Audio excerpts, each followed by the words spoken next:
은혜로운 찬양 우리 하나님께서 참 기쁘게 받으셨을 줄로 믿습니다. 오늘 참 맥주 감사주일이에요. 감사 신앙을 회복하는 날이고 우리 하나님 앞에 정말 힘껏 감사를 올려드리는 귀한 날입니다.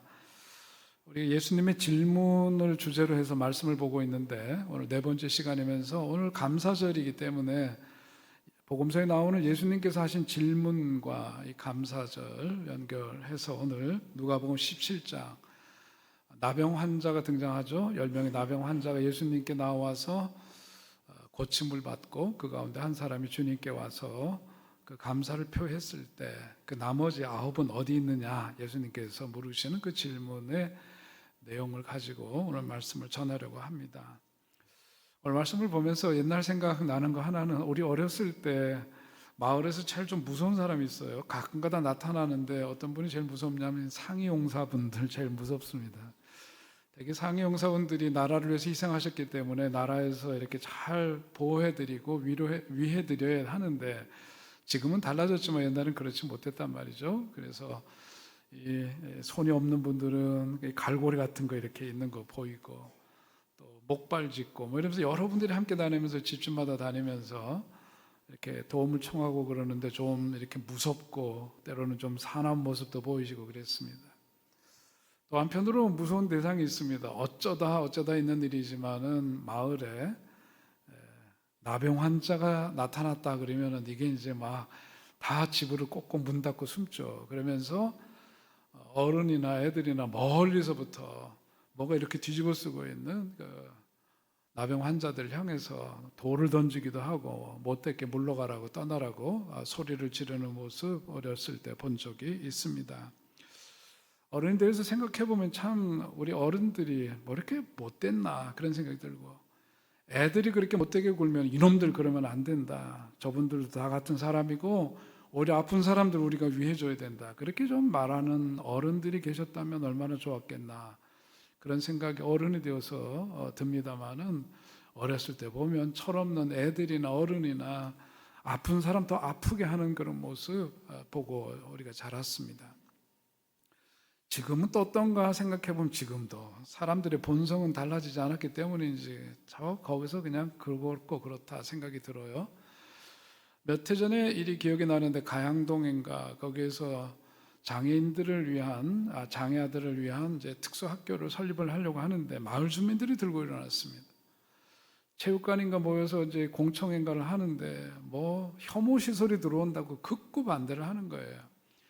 혐오 시설이 들어온다고 그러면 사람들이 차별한다고 또 뭐라고 그러니까 여론을 의식해서인지 거기에는 장애인 특수학교가 들어올 게 아니라 한방병원이 들어와야 된다 그러면서 막 이제 그 대립이 참 심했습니다.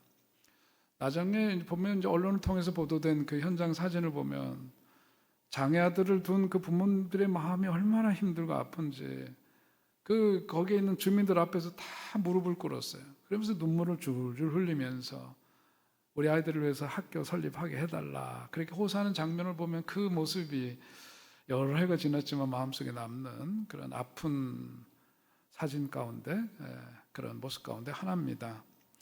아픈 사람들 왜 이렇게 아프게 하는지 참 알다가도 모를 일입니다만은 한편으로 이게 여태 전의 일인데 기독교 인구, 불교 인구만 하더라도 아마 50%는 채 안 돼서 46점 몇 프로인가 그렇더라고요. 그러니까 인구의 거의 절반이 종교인들인데 기독교인을 떠나서라도 어떻게 사람들이 좀 그렇게 모질까 그런 생각을 하면서 참 안타까운 마음이 듭니다. 예수님 시대에도 그랬습니다. 나병에 걸린 사람들이 뭐 병에 걸리고 싶어서 걸렸겠습니까? 천형이라고도 할 수 있는 나병에 걸린 사람들입니다. 그래서 오늘 성경에 보면 그들이 유대인 출신이기도 하고 오늘 보면 예수님께 돌아와서 감사를 표했던 사람은 이방인이라고 할 수 있는 사마리아 사람들이었다. 소위 말하는 유대인들은 자기네들이 잘난 사람들끼리 그냥 모여서 사는지 모르지만 이 나병에 처해 있는 나병에 걸려서 어려움에 처해 있는 이 사람들은 유대인을 떠나서 사마리아인들과 더불어서 함께 살아가고 있는 모습을 볼 수가 있는 거죠. 그 점이 다릅니다. 아무튼 그들은 예수님께서 이제 사마리아와 갈릴리 사이길을 지나서 예루살렘을 향해서 가는 그 도상에 있음을 듣고 멀리서부터 유대인인 예수님에게 가까이 갈 수가 없으니까 소리를 지르면서 자신들을 불쌍히 여겨달라고, 다시 말해서 자신들의 병을 고쳐달라고 예수님께 호소하는 장면을 볼 수가 있습니다.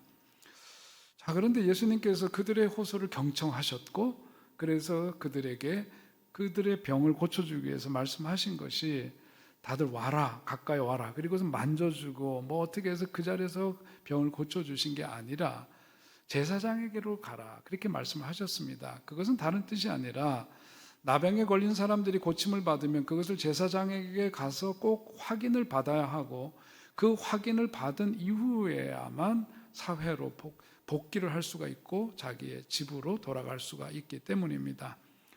예수님께서 하신 말씀대로 그들이 제사장에게로 가는 도중에 그들이 완전히 나병이 고침을 받은 것을 깨닫게 되는 거죠.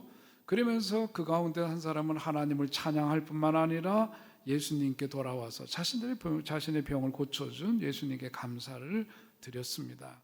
그러나 나머지 9사람들은 그 병이 낫자마자, 그리고 제사장에게 확인을 받은 즉시로 자기네 집으로 돌아가 예수님과는 상관없이, 예수님께서 베푸신 그 기적에 대한 감사 없이 그들은 자기 갈 길로 떠났다 하는 것이 성경의 이야기입니다.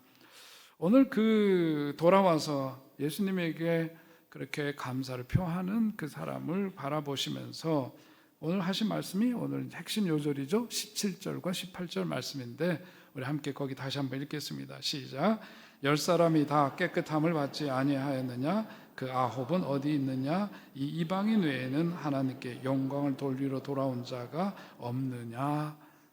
예수님의 질문이세요. 그 9은 어디 있느냐? 이 이방인 외에는 하나님께 영광을 돌리러 온 사람이 정말 없단 말이냐? 예수께서 하신 질문입니다. 예수님이 이렇게 질문하셨는데 우리도 질문이 있죠. 우리도 질문이 있어요. 왜 한 명밖에 돌아오지 않았을까? 그런 질문이 생각됩니다. 다른 사람들은 감사함을 몰랐을까? 그리고 또 왜 성경은 그가 하필이면 이방인인 사마리아 사람임을 강조하고 있을까? 그런 질문이 오늘 본문을 대하면서 갖게 되는 우리의 질문일 수 있죠.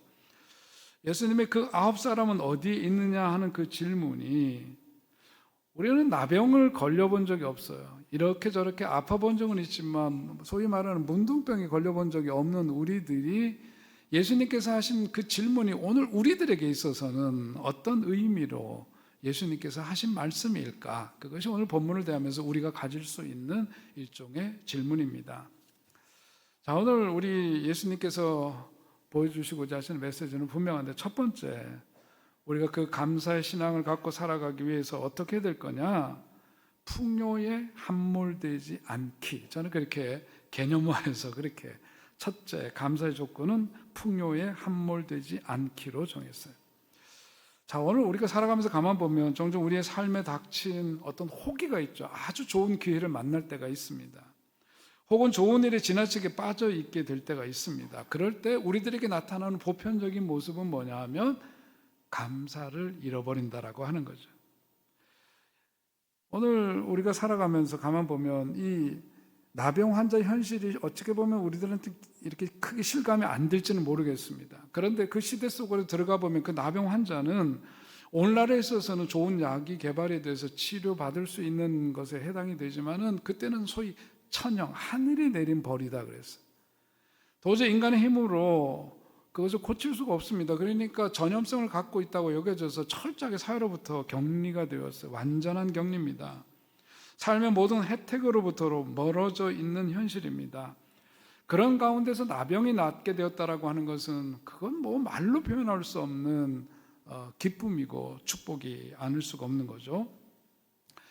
그들은 살아가면서 그랬을 겁니다. 나병만 아니었으면 내 삶이 어땠을까 그 생각을 하면서, 그야말로 나병에 걸린 현실은 그들에게 너무나 큰 아픔이고 한으로 그들에게 자리 잡고 있었을 거예요.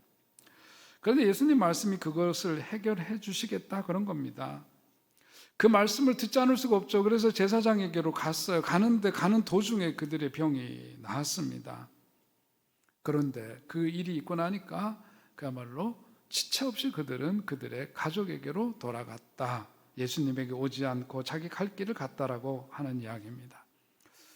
자, 근데 오늘 우리가 본문 속에 들어가서 보면은 그들의 모습에서 나를 보게 되고 그들의 그런 그 결정과 행위가 너무 참 당연하다 하는 그런 생각이 먼저 들지 않습니까?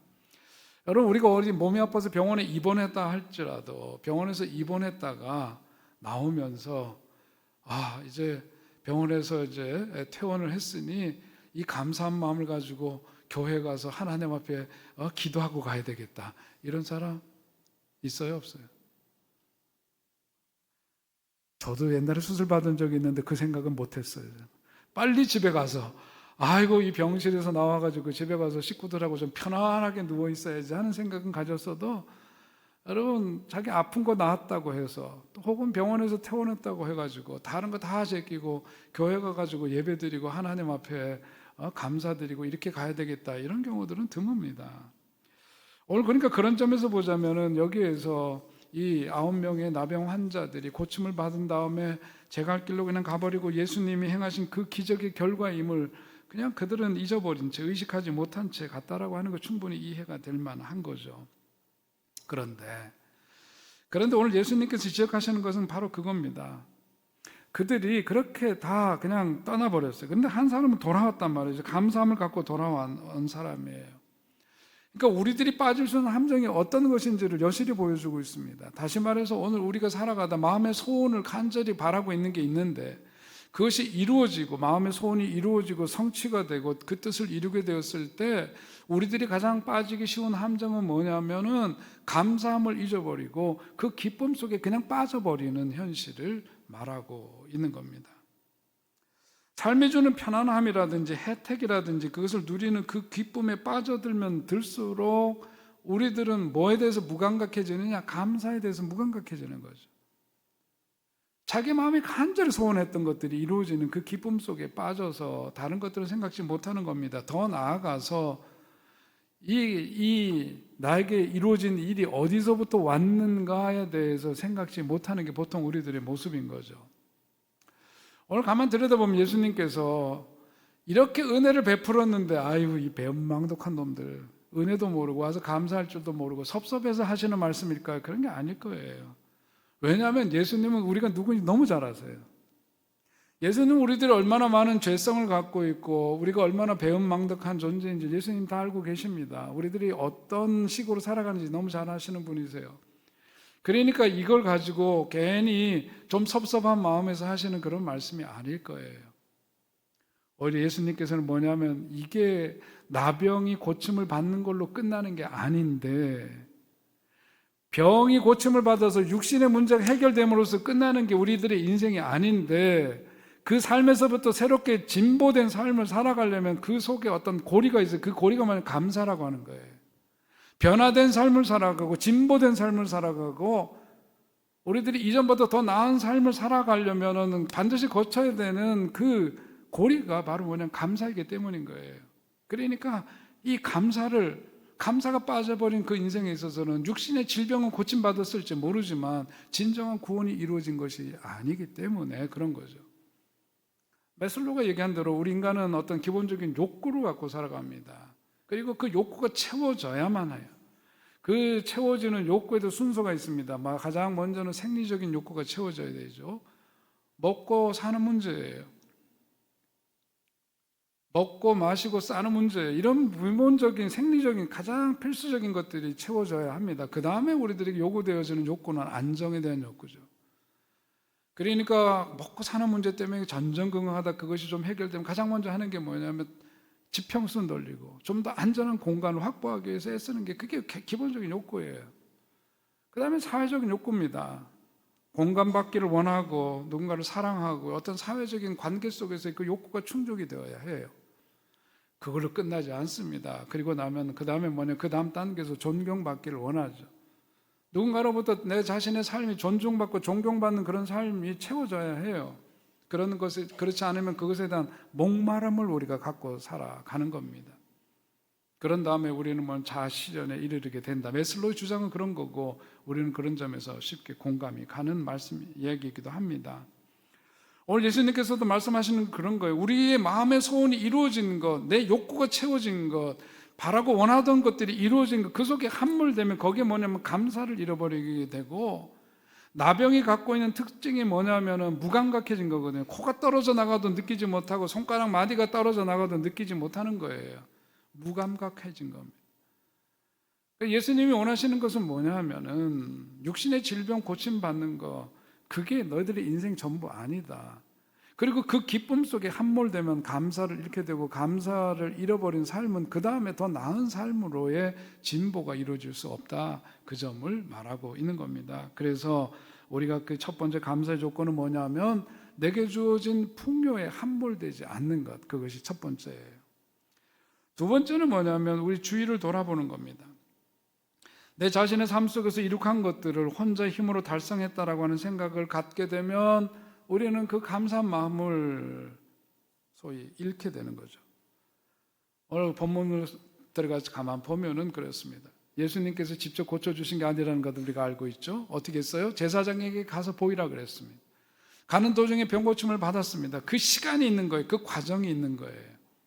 오늘 우리도 살아가면서 예수님께 정말 간절히 기도하는 것들이 얼마나 많습니까? 우리의 마음은 항상 조급하죠. 그러니까 하나님 앞에 기도를 드릴 때에도 즉각적인 응답을 받기를 우리들이 참 마음으로 소원합니다만은, 솔직히 우리들이 주님 앞에 열심히 기도하고 그러더라도 기도에 대한 응답이 즉각적으로 이루어지는 경우는 극히 드물어요, 실제로.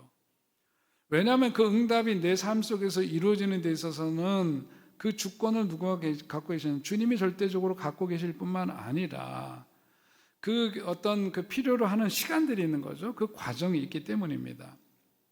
오늘 예수님의 말씀을 들은 그 나병 환자들도 제사장에게 가는 그 시간 속에서 어떤 일이 벌어졌을까, 우리가 영적인 상상력을 함께 수반해서 그 속에 들어가 보면, 제사장에게로 가라고 했을 때 그 시간 속에서 뭐냐면 그들은 예수님께서 뭔가 행위로 뭔가를 역사하신 게 아니라 말씀으로만 하시다 보니까 가는 도중에 거리가 있고 시간이 있다 보니까 뭐예요? 잊어버린 거예요. 예수님을 잊어버리긴 충분한 그런 지점이 있었던 겁니다. 그리고 한편으로는 뭐냐면 우리들의 속성에서 볼 수 있는 것처럼 우리들이 뭐냐면 그 과정 속에서 자기가 뭔가 하는 행위들을 떠올리게 돼요. 그러다 보면은 뭐가 나타나게 되죠? 잊어버리고, 그 다음에는 뭐냐면 그 속에 그 치료받는 과정 속에 누가 더 크게 부각이 되냐면 내가 크게 부각이 되기 시작하는 거예요. 그 지점이 있는 겁니다. 여러분, 그러니까 우리가 신앙생활하면서 가장 경계해야 될 점들이 바로 이런 거죠. 하나님 앞에 마음의 소원을 아뢰는데 우리들이 그 드리는 기도에 대해서 절대적으로 응답해 주시는 주권은 누구에게만 속해 있느냐면 하나님께 있어요. 그런데 어느 순간 그것이 성취되고 나면 그 속에서 누가 부풀려지느냐 하면 내가 부풀려지는 거죠. 기도는 누가 했대요? 기도는 누가 했답니까? 내가 했다는 거죠. 내가 기도했다. 내가 커지기 시작해요. 내가 잘나서, 내가 부지런히 노력해서, 내가 더 남들보다 월등하기 때문에, 내가 더 열심히 했기 때문에 등등등. 그래서 거기서 점점 내가 팽창되기 시작하고 하나님의 존재, 하나님의 역사하심은 점점 잊어버리든지 축소되든지 그러면서 그렇게 나타나는 결과가 보통 우리들에게서 쉽게 볼 수 있는 모습 아니겠어요?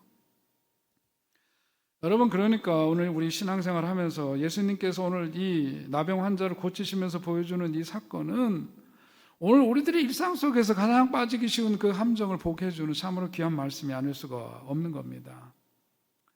여러분, 그러니까 우리가 살아가면서 어떤 마음의 소원이 이루어졌을 때 가장 먼저 감사해야 될 대상은 누구예요? 감사의 대상은 절대적으로 하나님이세요. 응답해 주시는 분은 하나님이심을 분명히 하시기 바랍니다. 그리고 또 있어요. 여러분, 내가 열심히 일하고 수고하고 기도했지만 여러분, 그 곁에 있는 믿음의 동역자들이 있는 거고, 무엇보다도 자식 잘 되기를 위해서 기도하고 눈물을 흘려 헌신했던 누가 있어요? 부모님이 계신 거예요. 할머니, 할아버지가 계실 수도 있는 거고, 오늘의 그러니까 내 삶 속에서 이루어지는 성취와 응답받음의 역사라고 하는 것은 그냥 혼자 된 게 아니에요. 하나님이 물론 답을 주신 거고 하나님이 이루신 것이지만 그 일이 이루어지는 과정 속에 누가 있느냐? 내 곁에 나를 사랑하는 사람들이 있다. 속해 식구들이 있는 거고, 우리 교회에 믿음이 큰 어른들이 계신 거고, 부족하지만 주의 종들이 있는 거고, 그 일을 위해서, 그분을 위해서 그 처해진 상황을 보면서 안타깝게 아프게 기도했던 그 사람들이 있었던 거예요. 그러니까 하나님께서는 어떻게 합니까? 구약 성경에서 우리가 모세의 삶을 통해서도 확인할 수 있는 것처럼 출애굽의 여정 속에 그런 일들이 대표적으로 많이 나오잖아요. 하나님께서는 때로로 작정하신 바가 있지만은 그 중보의 기도를 들으시고 뜻을 돌이키셔서 당신의 의지와 계획을 꺾으신 하나님, 그게 우리 하나님이세요.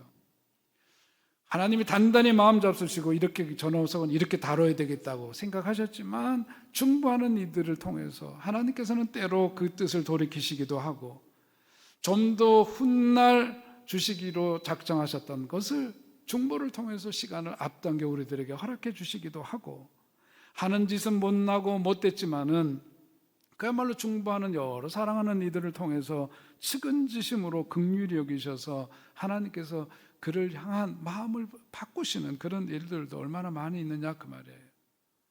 오늘 여러분들 그러니까 오늘 이 성경 본문에 있는 말씀을 통해서 오늘 나의 나됨이라든지 내가 받은 어떤 축복의 역사 현장에는 그 배면에 그것을 허락해 주시는 하나님이 절대적으로 살아계심과 더불어서 그 일이 가능하도록 중보하는 이들의 많은 기도가 있었고 보살핌이 있었고 격려가 있었고 위로가 있었고 서로 더해주는 손길이 있었음을 꼭 기억하는 저 여러분이 될 수 있기를 주의 이름으로 축원드립니다.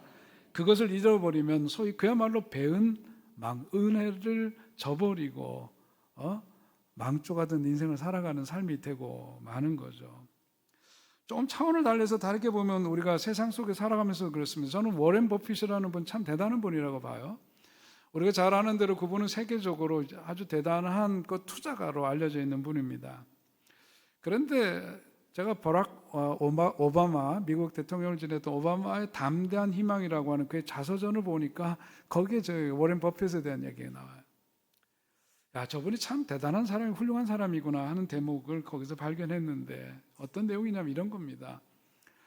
버락 오바마가 대통령이 되기 전에 일리노이 시카고에 있는 일리노이 주의 상원 의원을 하고 있었어요. 그런데 그때 당시에 그 아버지 부시가 공화당이니까 거기서는 정책이 뭐냐면 부자 감세 정책을 썼어요. 부자들의 세금을 감세하는 그런 정책을 썼습니다. 그런데 워렌 버핏은 뭐냐면 참 큰 부자이지만은 오바마를 만나자 그랬어요. 오바마를 만나자 그래갖고 하는 얘기가 뭐냐면 당신은 그 감세 정책에 대해서 상원 의원으로서 좀 반대표를 던질 수 있겠느냐고 얘기를 한 거예요. 이거는 상식적으로 이해가 안 되는 얘기입니다. 왜냐하면 워렌 버핏 자체가 워낙 큰 부자이기 때문에 부자에게 세금을 깎아주는 법을 부자로서 지지해야 마땅한데 오히려 그 부자된 가장 큰 부자인 워렌 버핏이 오히려 오바마에게 당신이 그거에 대해서 반대표를 던져달라고 부탁하는 게 참 아이러니한 거죠. 그러니까 오바마가 물었답니다. 워렌 버핏에게 물었대요. 당신과 같은 부자가 참 많습니까? 그러니까 워렌 버핏이 뭐라 그러냐면 굳이 말하자면 그렇게 많지는 않을 거예요. 그렇게 얘기를 했대요. 사실이 그렇죠. 그렇게 큰 부자가 세상에 몇이나 되겠습니까? 근데 그 버핏이 그 오바마의 질문에 대해서 부자들의 사고 방식에 대해서 이렇게 이야기를 했습니다. 그 부분을 제가 읽어드리면 이런 거예요. 이들은 스스로 땀 흘려 번 그들의 돈이기 때문에 재산을 고스란히 간직할 자격이 있다고 생각하죠. 하지만 그들은 자신들을 부유하게 살 수 있도록 해준 공공투자의 혜택을 고려하지는 않습니다. 내 경우의 예를 들어보죠. 나는 우연히 자본을 적절하게 배정해서 투자하는 능력을 갖고 있습니다. 그러나 그러한 능력을 활용할 수 있는 나의 여부는 전적으로 내가 태어난 사회에 달려있죠. 내가 만약 사냥으로 먹고 사는 부족 사이에서 태어났다면 이런 능력은 전혀 쓸모가 없었을 것입니다. 더구나 나는 빨리 달리지도 못하는 데다가 몸이 특별히 튼튼하지도 못하기 때문에 아마도 야생동물의 먹잇감이나 되었겠죠. 그러나 나는 운이 좋아 적당한 시기와 지역에서 태어났습니다. 이 사회에서는 내 재능을 높이 사줄 뿐더러 훌륭한 교육으로 그런 능력을 개발해 주었죠. 게다가 정부가 법률과 금융제도로 내가 좋아하는 일을 마음껏 할 수 있도록 뒷받침해 주어 나는 결국 많은 돈을 벌게 되었습니다. 그래서 나는 그 모든 것에 보답하고자 내가 할 수 있는 최소한의 도리를 다하려고 합니다. 그렇게. 여러분 어떻게 생각하시나요? 건강한 부자인 거예요. 건강한 부자인 거예요. 그러니까 이런 훌륭한 철학을 가진 기업가들이 많은 사회일수록 건강한 사회라고 할 수 있을 겁니다. 천민 자본주의가 횡행하는 사회 속에서 건강한 자본주의가 되는 것이 필요한데, 그야말로 내게 주어진 것, 우리 기독교 신앙에서는 뭐 처음부터 그렇게 가르치죠. 청지기 신앙을 가르치잖아요. 내 것 아니라는 거죠. 주시는 분도 하나님이시오, 거두시는 분도 하나님이시다. 하나님의 절대적인 주권 속에 있다. 우리에게 주어진 것 감사하고 그것을 주님을 위해서 잘 활용하고 사용할 줄 아는 사람 되는 겁니다. 그러니까 교회 건축을 한다 그러면 힘껏 건축 헌금을 드리는 거고, 어려운 이웃들을 위해서 우리가 뭔가를 하고자 그러면 여러분들 쌈짓돈 털어서라도 뭔가 이렇게 하고 그러는 게 다 그런 예수님이 가르쳐 주신 대로 사는 방법이죠. 저는 워렌 버핏 이야기를 한 이유는 뭐냐면, 오늘 이 나병 환자들의 이야기를 통해서 가만 보면 오늘 우리 시대 속에서 주님께 나와서 감사드리는 삶과 더불어서 한편으로 우리가 이 사회 속에서 살아가면서 워렌 버핏과 같은 그런 마음을 가지고 사는 사람이 나병 환자 가운데 10명의 나병 환자 가운데에서 예수님께 돌아온 그 한 사람의 나병 환자, 바로 그 사람의 삶과 같다, 그런 생각을 갖습니다. 오늘 그러므로 우리도 우리의 삶을 주위를 그리고 돌아보아야 합니다. 나의 삶이 나 혼자만으로 이루어진 거 아님을 알아야 돼요. 여러분, 내가 잘 됐을 때 내가 잘 된 건 혼자만의 힘 아니라는 거 인정해야 합니다. 나의 가족이 있는 거예요. 기도해준 나의 교우들이 있는 겁니다.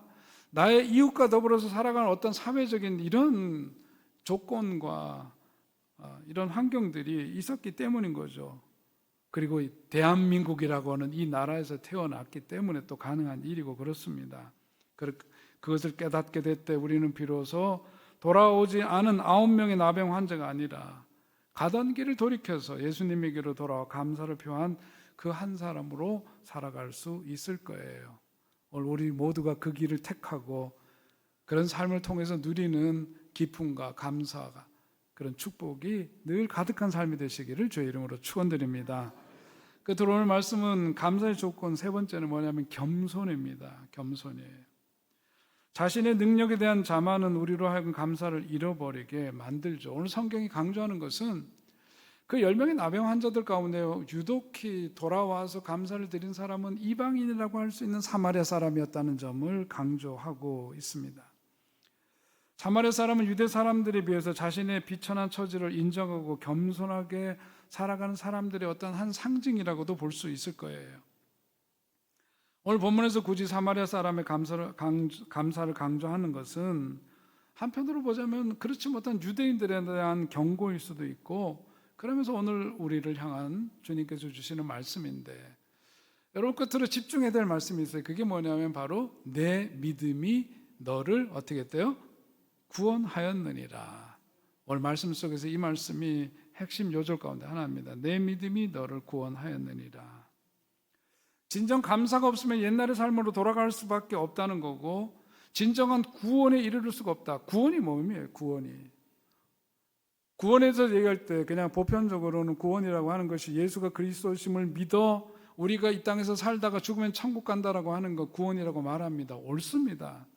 그거 분명히 구원이에요. 그러나 예수님께서 하신 구원은 죽어서 천국 가는 것만이 구원이 아닙니다. 오늘 예수님께서 오늘 본문에서도 얘기하고 있는 것처럼 내 믿음이 너를 구원하였느니라. 우리가 살아가면서 구원이라고 하는 거, 물에 빠진 사람 살려내면 그게 구원이죠. 나병 환자가 되어서 지옥 같은 삶을 살았던 사람이 그 삶에서 벗어났으면 그게 구원이에요. 그런데 그런 거기에서 머무는 구원이 아니라 내 믿음이 너를 구원하였느니라 할 때 그 구원은 뭐냐면 전인격적인 구원을 말하는 겁니다. 예수님 말씀하시는 구원은 그런 구원이에요. 그러니까 이 사람이 몸뚱아리만 나았다고 해서 구원받은 그런 게 아니라 진정한 구원은 이 사람에게만 선포되었다는 의미에서 보자면 그 사람은 몸뿐만 아니라 마음도 영혼도 주님 앞에 전인격적으로 그야말로 토털리 전체적으로 구원받은 하나님의 사람이 되었다 하는 그런 선언입니다. 오늘 우리도 그러해야 합니다. 진정한 치유는 겉으로 드러나는 병의 치료만이 아니라는 거죠. 육체의 병의 치료와 더불어서 하나님과의 관계가 회복되고 이웃과 그리고 하나님이 창조하신 이 세상 만물과의 관계의 회복을 통해서 전인적인 그런 구원에 이르는 것이 예수님이 말씀하시는 구원인 거예요. 우리는 그 구원에 이르러야 합니다. 그러니까 나의 나됨은 하나님의 은혜로 인한 것임을 겸손히 인정하고 늘 하나님께로 돌아와 하나님 앞에 뭘 드려요? 감사의 신앙으로 살아가는 우리들, 그런 사람을 하나님께서 축복해 주시고 그런 삶을 누리며 살아갈 때 그는 진정으로 구원받은 하나님의 사람으로 살고 있음을 여러분 꼭 믿으시기를 바랍니다. 우리가 진정 그런 겸손함 속에 살아가는 사람들은 그 감사가 바로 그 감사하는 삶이 예배가 되고, 예배가 바로 뭐냐면 그 감사함으로 가득한 삶이 나타나게 되는 거죠. 기독교 작가인 필립 얀 씨가 이런 말을 했습니다. 오랜 세월 나는 꽤 똑똑한 채 하는 소비자의 태도로 교회를 대했다. 무슨 물건이든 내 앞에 내놓아라. 내가 값을 매기리라. 어디 내 마음에 드는 예배인가 보자. 쉐렌 키에르케고르는 사람들이 교회를 일종의 극장으로 여긴다고 말했다. 연극 배우들이 잘하면 환호를 올린다. 그러나 교회는 그 반대이다. 하나님이 우리의 예배를 구경하는 관람객이다. 나의 예배로 오늘 하나님께서 기뻐하셨는가? 이것이 우리의 관심이어야 한다. 핵심은 뭐냐면요, 감사는 그야말로 예배로 연결되어 있고, 그 예배, 참된 예배는 뭘로 가득해야 돼? 감사로 채워지고 그래야 될 줄로 압니다. 여러분, 오늘 우리가 주님 앞에 나올 때마다, 하나님 앞에 예배 드리는 자리에 설 때마다 우리의 심령 모두가 주님을 향한 감사함으로 꼭꼭 채워지는 그런 심령으로 주님 앞에 영광 드리는 삶이 될 수 있기를 주의 이름으로 축원드립니다. 그러니까 여러분, 살면서요, 우리가 어떤 시각을 갖고 살아가는 게 참 중요해요. 어떤 렌즈를 가지고 세상을 보느냐가 참 중요합니다.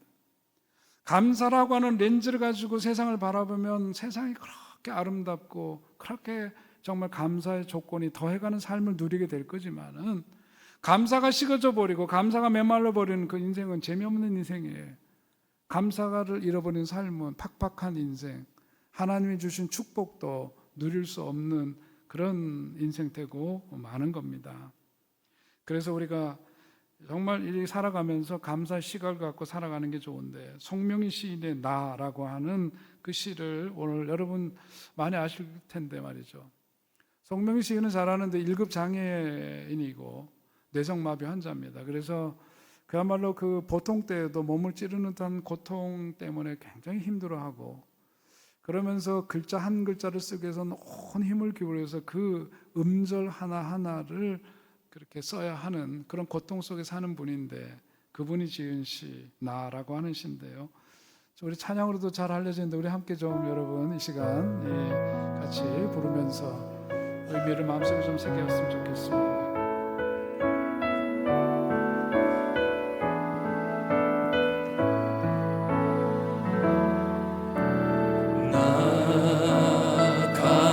재물 없으나 난 남이 가진 지식 없으나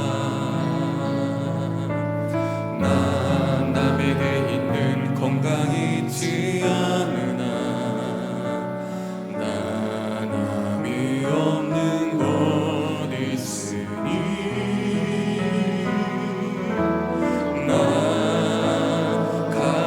재물 없으나 난 남이 가진 지식 없으나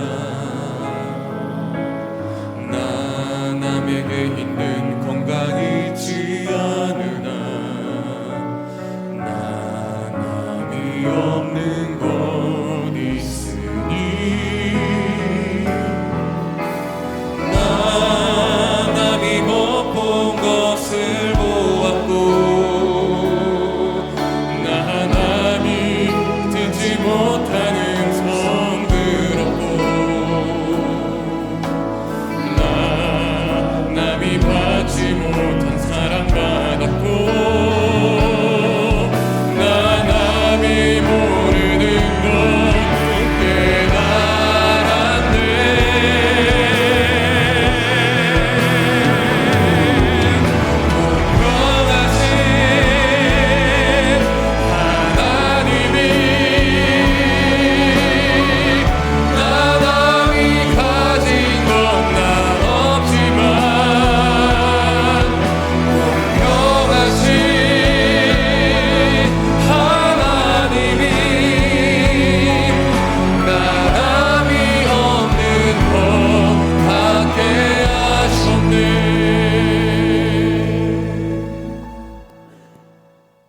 우리가 아는 하나님은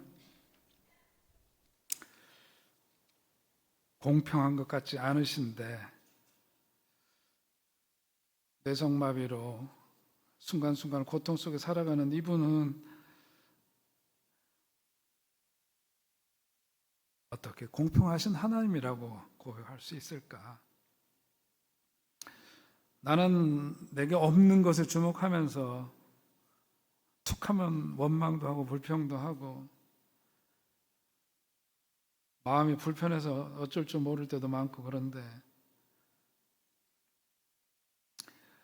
누가 봐도 결핍된 인생을 살아가는 그분은 남이 갖지 못한 그것을 하나님이 주신 것을 찾고 감사하면서 공평하신 하나님이라고 그렇게 노래하고 고백할 수 있을까? 오늘 우리는 다 연약한 사람들입니다. 그러나 우리가 우리 자신에게 주어진 거 감사할 줄 모르고 살아가는 인생 참 재미없을 거예요. 하나님 보시기에도 안타까울 겁니다. 저 감사를 생각하면 항상 자석을 생각합니다. 흙 속에 눈에 보이지도 않는 그 쇠붙이들이 자석을 갖다 흙 속에 넣었다 빼면 쇠붙이들이 많이 거기 붙어 있는 것을 보게 되는 것처럼 감사라는 시각을 가지고 세상과 내 곁에 있는 사람들을 바라보면은 우리의 삶이 훨씬 더 풍요롭고 더욱더 은혜롭고 더욱더 축복된 삶을 누릴 수 있을 터인데 그러지 못한 내 자신을 볼 때가 너무나 참 많습니다.